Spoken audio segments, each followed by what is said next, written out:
Hello there! GM Lurch Lurchington here with another episode of Star Wars Showdown at Iceball Station. I'm here, as usual, with our players and their characters. With me tonight is the Bendu, as Jedi Narset Jin. Dan, as Captain Worram of Ithor. Hey, everyone. David, as Master Xavix Silverstar. Hello. And, of course, our host Kyle, as Zeef. Hello there. Gentlemen, if you're ready to see if the Force is with us, roll your destiny, and let's begin. Okay. Well, Force is still with me. I did it wrong. Woot. Destiny space roll. It's Destiny Space Roll. That is correct. All All right. Hey. Okay. 3 lights and 2 darks. The Force is with us. All right. Last time, we were focused on Narset Jin as she and Kintera adventured through the ice caves of the windward side of the island. And those explorations took many, many hours and progressed them basically to the end of the day. And they had to return to their walker. The gentlemen, however, were only at midday of the same day. So we're going to be returning the camera back to the Expat Club and to the Silver Star Suite, where you guys had a light luncheon after your shopping expedition in the morning. All of the gear that you acquired was already applied to your character sheets in the intervening time between those sessions. Xavix is now fully kitted out in his armor. Everybody has a few new grenades.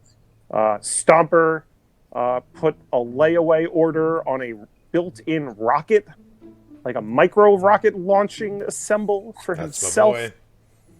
And some other just incidental purchases were made by Worram, who is now sporting a very nice Nerf hide long coat, which is insulated against the weather, so that he can have that full captain's coat appearance from his character art be reflected in game. Gotta have that long coat look, baby. The March of the Trench Coat Brigade. It's you, John Constantine, Mal Reynolds, all walking down a corridor side by side with pistols or wands at the ready. You can't talk about the trench coat wankers, gang and leave out know Neo, man. For me, it's hilarious because it's like Keanu Reeves was my first introduction to Constantine, so it's like I have no idea who this weird blonde Australian guy is. Man, no, the dude from that short-lived Fox show version was way closer to the guy talking about Spike from Buffy?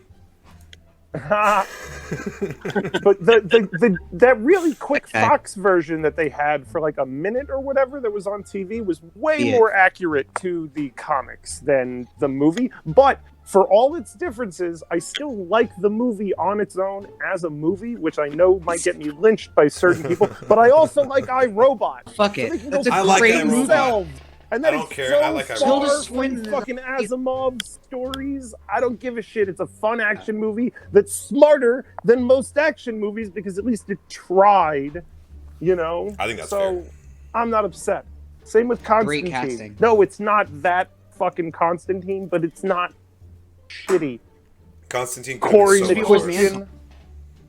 It took me a while to realize that it's like old man Constantine. But yeah, no. Back to story. Yes, of course. So we're with the boys in the suite. Everybody's geared up. Zeef is also part of like everybody's got a kind of a long coat at this point because the Nomad gray coat and Zeef's got his North Space. Mm-hmm. And Xavix has sort of a long coat from Lando as well. So everybody in the trench coat brigade now. Yeah, we're looking pretty styling up in here. Exactly. As I said, you've had a light lunch. And I think the order of the day was to work towards the race, although I know Zeef has issues of his own, you know, and you spent the morning mulling those over, Zeef, so we're going to start with the camera on you, as Worram and Xavix and Stomper and N4 are all out. You've been holed up in the smoking room where you stayed last night. You're kind of comfortable in here. You know what I mean? It's got close walls. It's paneled with wood instead of metal, you know, and like the earthy smells from the live plants in here kind of remind you of the mold from like Nar Shaddaa, you know. It's warmer than Iceball. It's comfortable, you know, in a way that you really haven't been in the 5 years you've been on this planet. Yeah, much you nicer know, surroundings.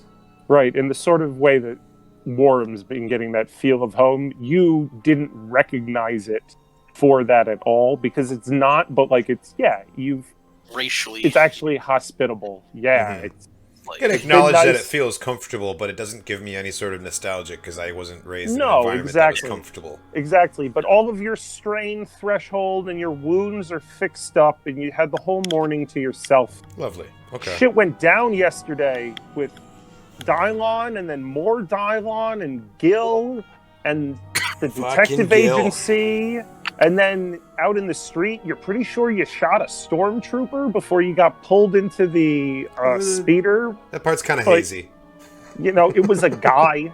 There aren't that many humans in Fishtown, and you pretty much know everybody in town by sight, if not by name.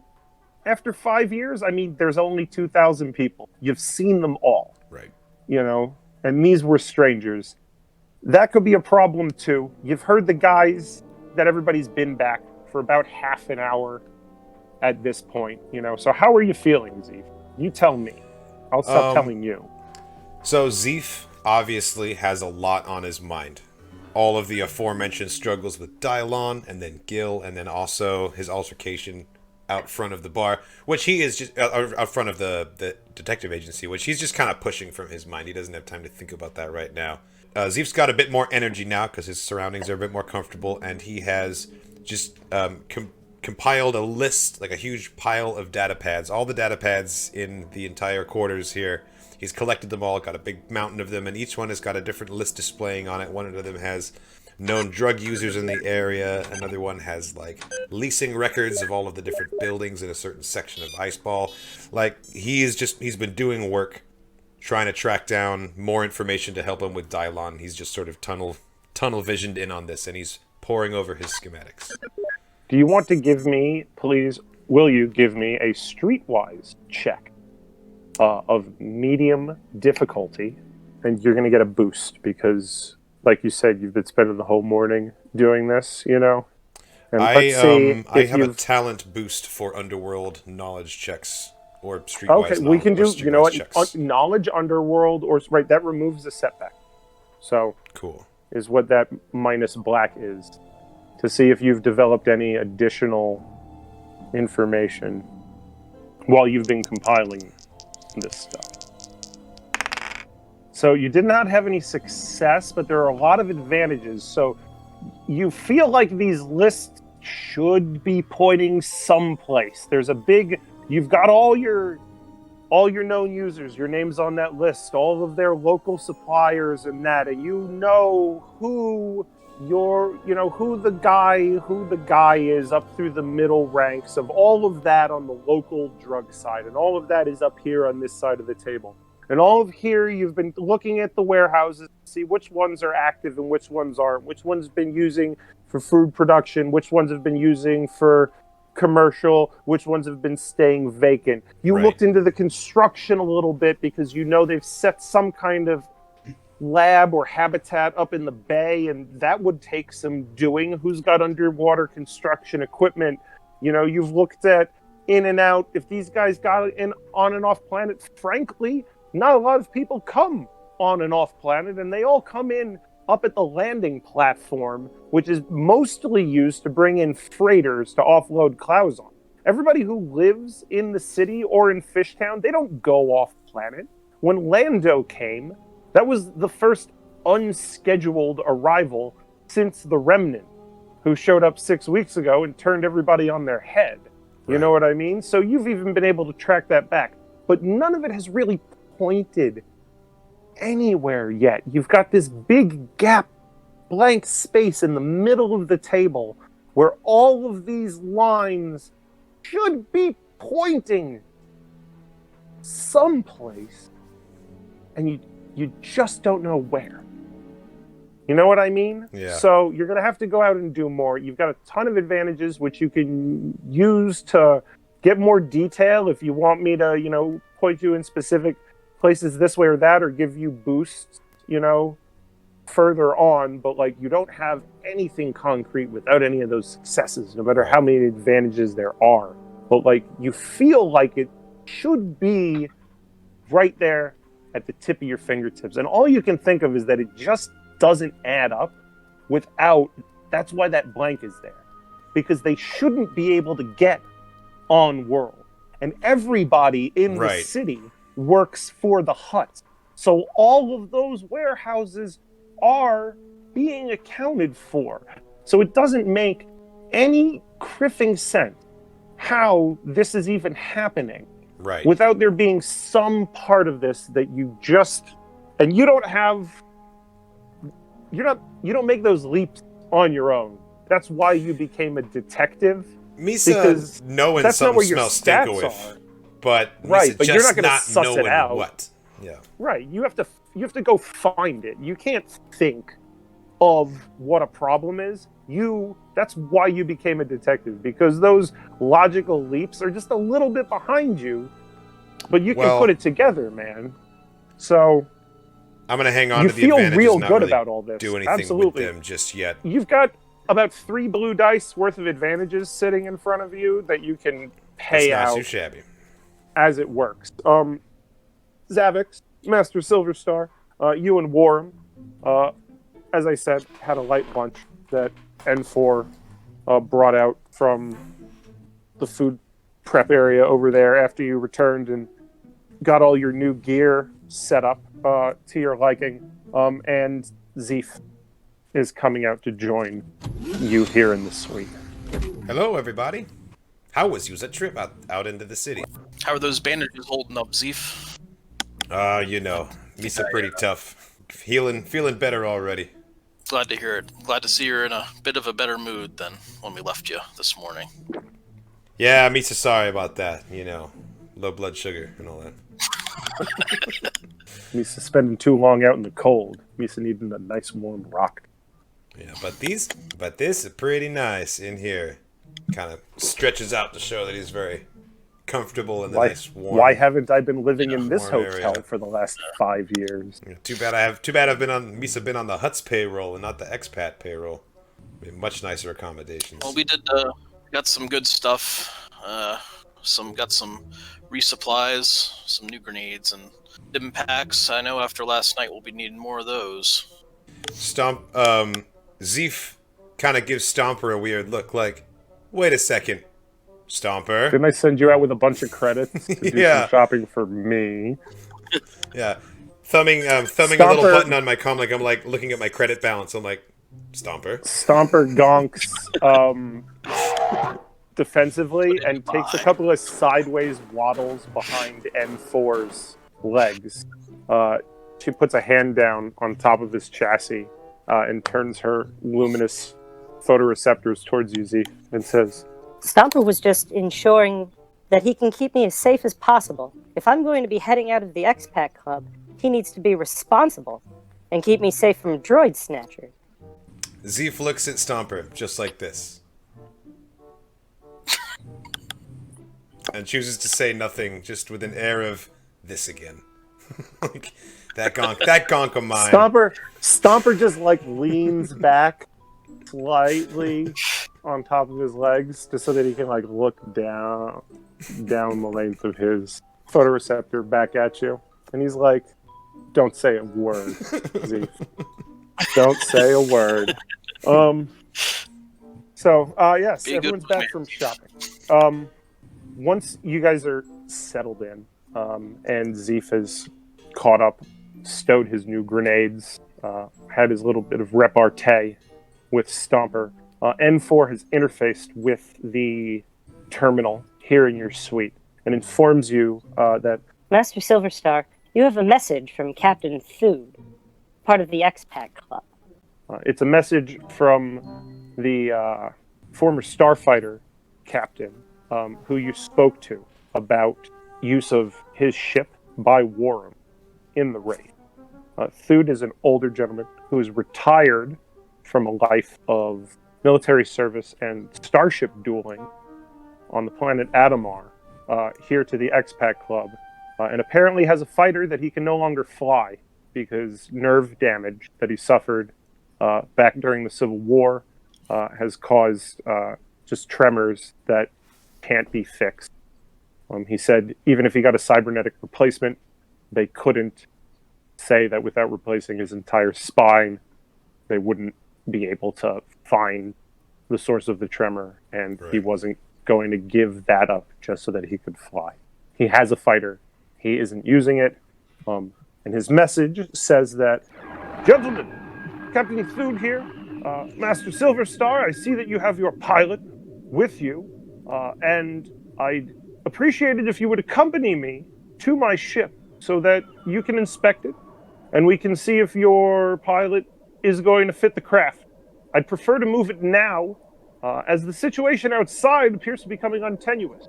I would rather have the ship in our possession firmly, and under our guard, before things devolve any further.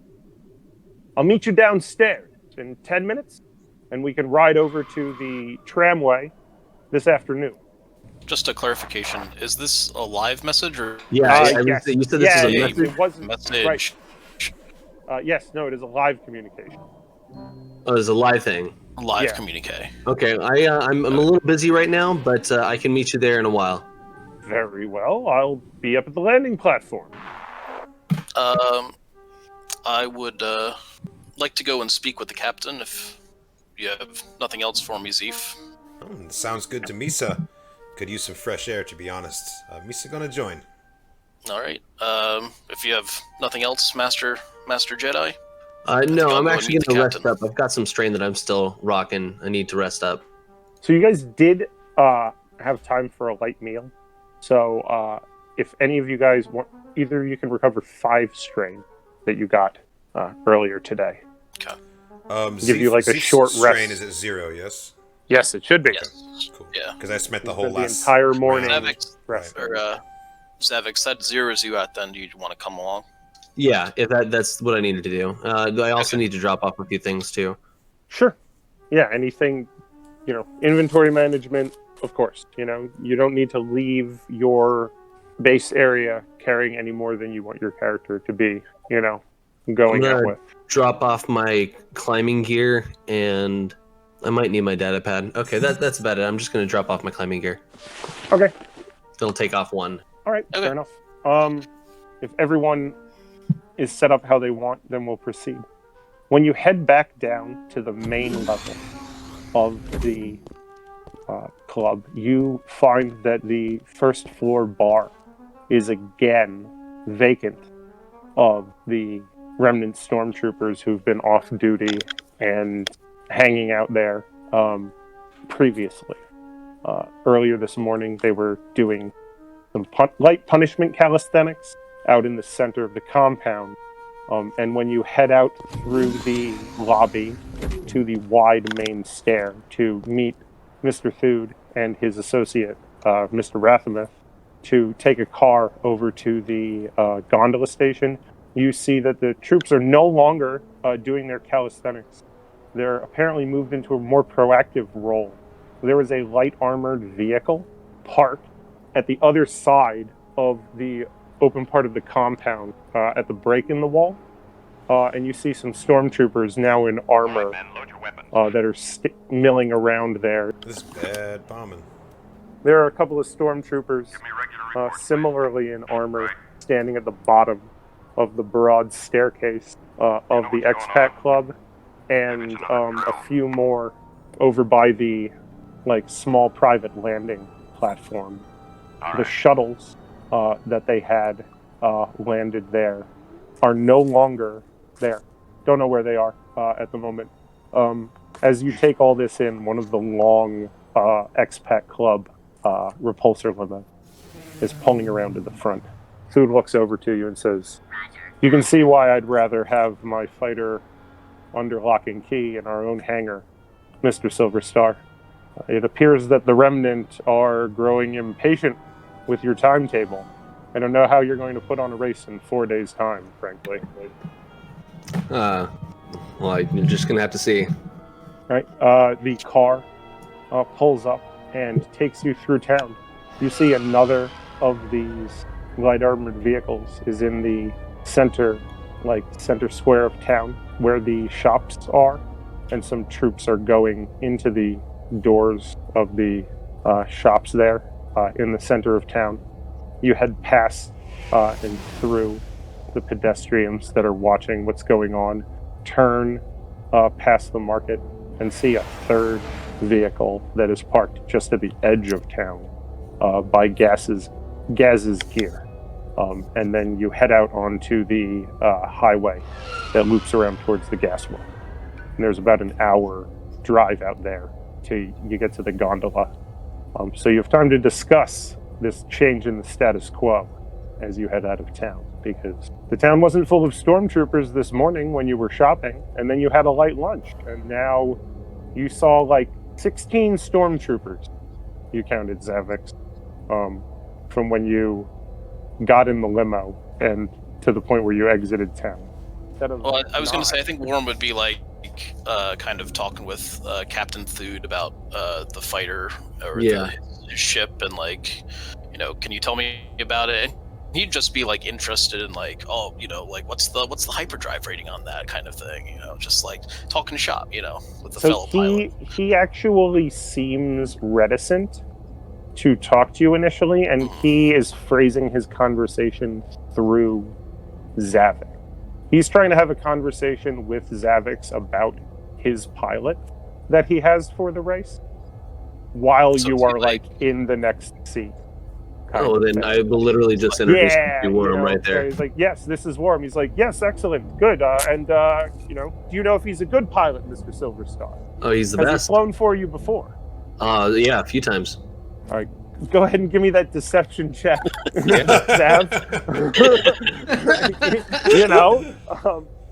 Also, while we're leaving the courtyard, Zeef kind of just like pulls the collar of his trench coat up like this as we go by all the stormtroopers through the V-35. Wait, why am I rolling a deception check? There are darkened, because you just lied to.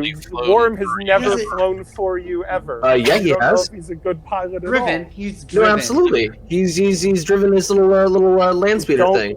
That's not flying. David, don't rules lawyer with me Starship about flying. this. I'm saying to see if you can. Yeah, well, make a check to see if you can stipulate to him. Food. Yes, well, you have proof that he's a good driver, but you don't know about him as a pilot necessarily.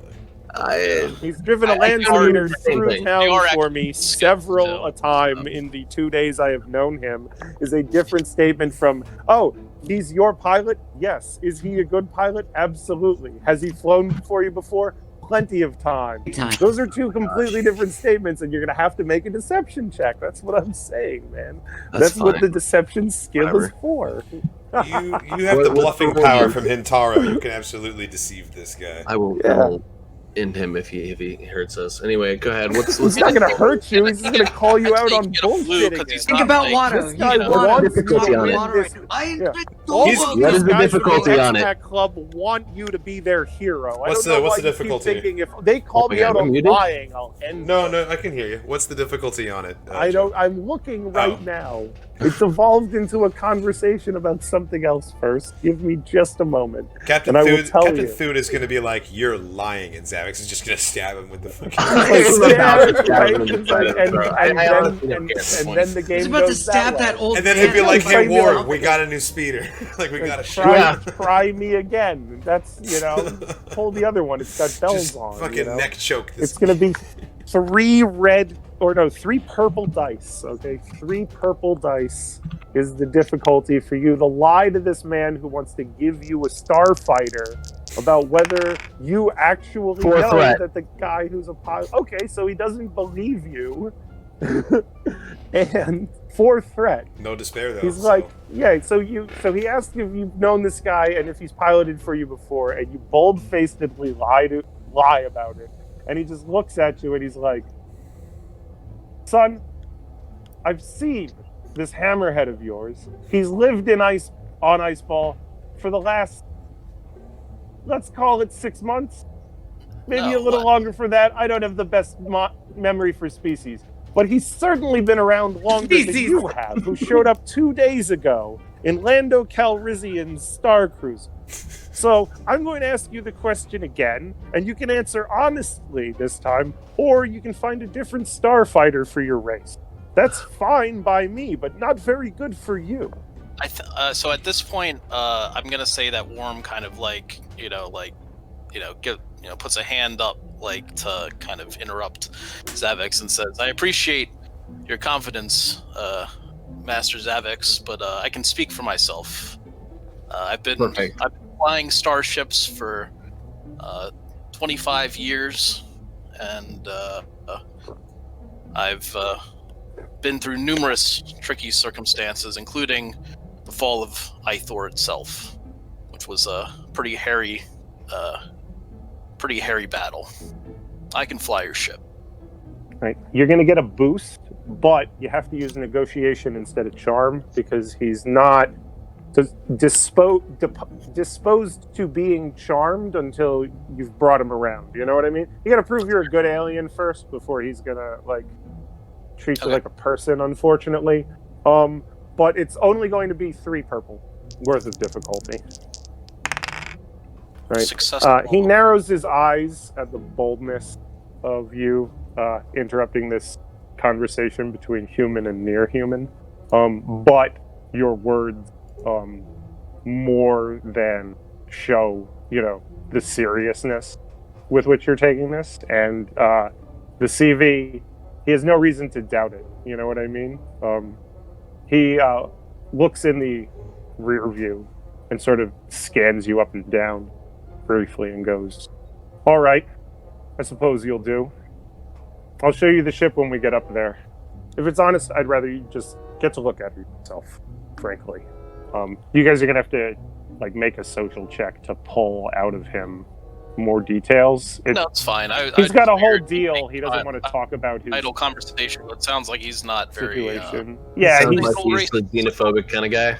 Yeah, exactly. There's a reason why the droids at the club had a programming setting to shut out all the non-human aliens that was able to be reactivated, kind of thing. He's kind of a throwback. They're not all that way, but it's the Star Wars universe, and there's definitely an ugly side of it. Aliens, I get it. Yeah, exactly. So yeah, I'm not gonna force myself if he's I'll let my skills do the talking. Exactly. Kind of thing. So. And you've got them, so that's fine by you. Okay, so there is a cold ride the rest of the way to the gasworks, where the factory is turning. Massive turbines are turning the waste gases from the factory up the volcano into power for the city.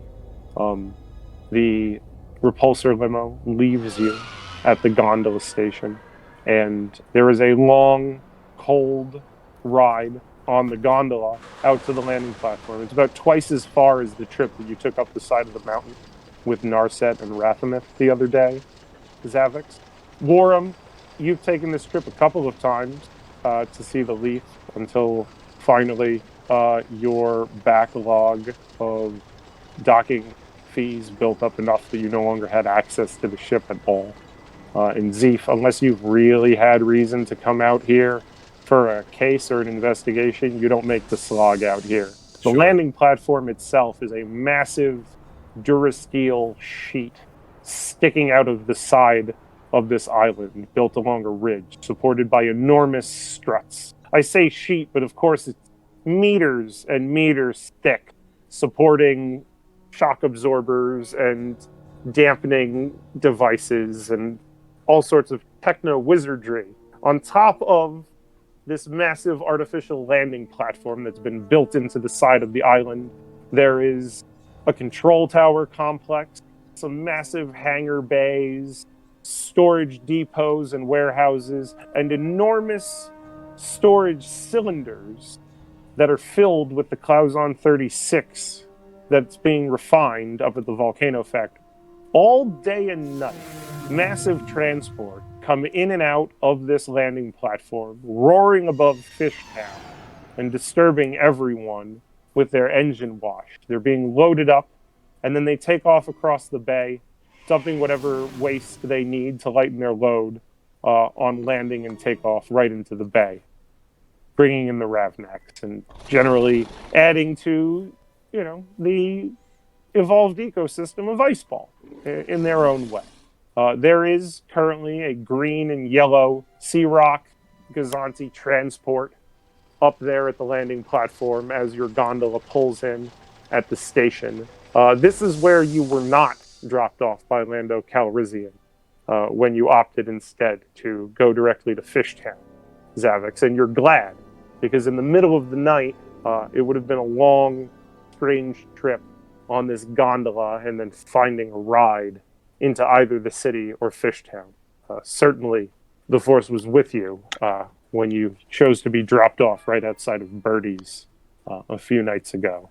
But you, your companions, and the two gentlemen from the Expat Club all descend onto the artificial plane here built onto the side of the island. There are workers hustling to and fro and generally ignoring you.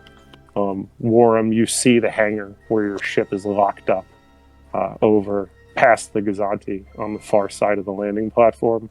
And Thude is pointing in that direction as well, saying, "She's over there in Hangar 3. I used to keep her down in Fishtown, but once the nerves got so bad that I couldn't even hold a spanner anymore, I moved her up here. Easier to be further away." He takes a brisk pace across the wind-swept landing platform over towards the hangar, and then sets about unlocking the place, and then lets you into a dimly lit room where there is a pointed, swept shape under tarpaulin in the center of the room.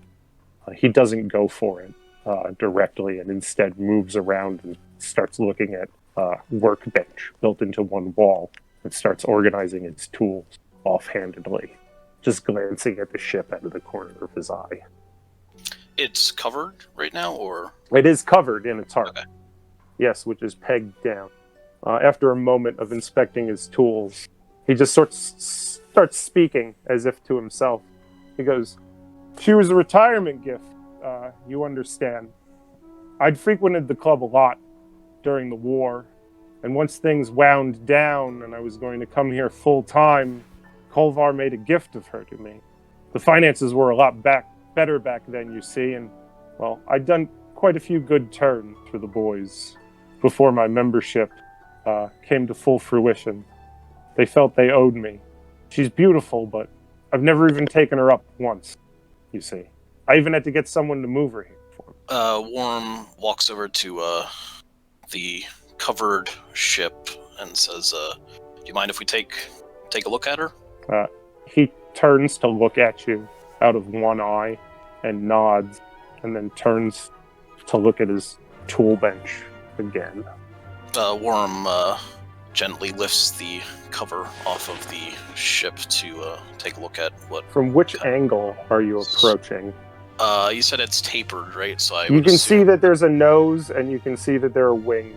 You can see where there are engines. Probably from the that I would assume to see like. Yeah, absolutely.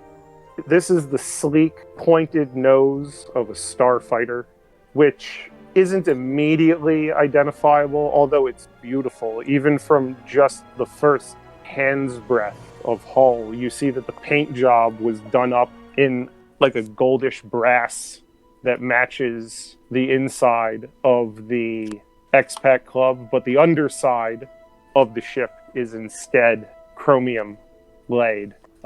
Just past the nose cone, there's a sharp triangular fin that juts out of the narrower fuselage, and then it returns to the fuselage. And as you pull the rest of the tarp completely off, you have a gleaming, flown twice. Once from the factory to Fishtown, and then once up here, Z95 Headhunter of at least 20, probably, years of age. So Awesome. There are certainly older ones, but this isn't, like, brand new. This is, old enough to technically be an antique, even though it was only flown twice. Custom liveried Headhunter. On the wings, on the tops of them, you can see a roundel that was designed with an echo of the Expat Club's logo. And as you bend down, you can see it echoed on the bottom. There's a nameplate identifying Captain Thude there next to the cockpit as well. And when you look over, or one of your eyes swivels over to see, you can see that he's holding onto a couple of hydro spanners very tightly over by the workbench. So I imagine Worram kind of just walking around the ship, as he's, as he's taking off the cover, just kind of draping his fingers along it, just seeing the lines and, the condition that it's in and everything, and just, being very appreciative of when this. you get to the back of the engines, you can see that it's definitely been sitting, so there's buildup where lubricants have dried and stuff like that, you know what I mean? But it was just put together. There's no wear on any of the parts. Brand new. Yeah, exactly. So Warren gives out kind of a low hooting sound, almost like a low whistle, but in the Ithorian kind of vernacular, if you will. Yeah. One of those really wide recorders. Mm-hmm. Yeah, it's ooh, this is Captain Thude. It's a beautiful ship. He says, yes, she certainly was. He still hasn't turned around. Xavix, Rathamith comes over to you and leans next to you and says, I understand Captain Thude isn't the easiest of us to get along with, Master Jedi, but I think if your man wins this race for us with his ship, it might be, well, I couldn't speak to what it might mean for him. Captain Thude here, kind of an old asshole, is friends with Mr. Rathamith here. He wanted to throw this whole race because he thought Thude would enjoy it. That was the whole reason this was kind of happening to begin with. And, I never even would have thought to ask him to have his ship represent Club in the race itself. This is truly a stroke of genius, Master Jedi. Well, Xavix is happy. He smiles, and he's glad that we're getting stuff done. While this conversation is going on, Zeef is in the background, sort of bending over backwards, like limbo style, and checking his teeth in the chromium underbelly of the fighter. Nice, yeah. You're because it's they're underneath clean, the wing. Oh yeah, absolutely. So he's bent the over, underside just, of this his teeth. Wing here could be turned up and would be a full body mirror for Dawutin. Totally. Yeah. Right. Yeah. So the ship looks just, gorgeous here. This guy looks like he's having a senior moment over there. He's not sort of actively engaging, The deal was already done, and he kind of, had agreed to this as the result of checks done previously, But this is, where he has to put his money where his mouth is and actually turn over the keys to his starfighter. And he's just sort of, he's standing over there by his workbench. Finally, he turns around, and you can see there's a little dampness in his cheeks, and he goes, she really is a thing of beauty. Captain Worram, was it? Yes, sir. You're going to win this race, right? Yeah, with a ship please. like this? Absolutely. He grins and goes, well, then you should probably fly her back down to the Expat Club and get her in there next to Halloran. Make sure he gets a real good look at her. He waves his hand towards the workbench and goes, she's been under that tarp a while. 5 years is too long to sit. You might need some time with these first. Worram says, I certainly know my way around a tool set, but I would, it's your baby, and I certainly wouldn't want to do anything. Would you like to give me a hand as we make her ready?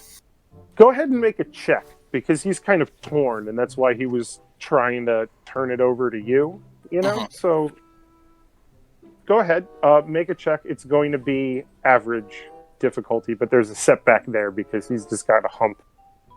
He's got to For get over charm, on this. I think that would work. Yeah. Okay. You know. All right, 1 success. He takes a long look at the ship and says, "You're going to have to do all the fine work, but I don't think anything would please me more. Let's get to it, Captain." He heads over towards the rear of the ship to begin looking at the build-up back there that I mentioned on the engines. Now that you're back there at the rear of the ship, you can see that this isn't exactly, aside from the very fine livery, this isn't entirely a stock Z95. The engine outputs look like they're actually higher output than they would be on a stock 95. They just look a little bit wider bore back there than like the lines that you would be used to from a ship of this class.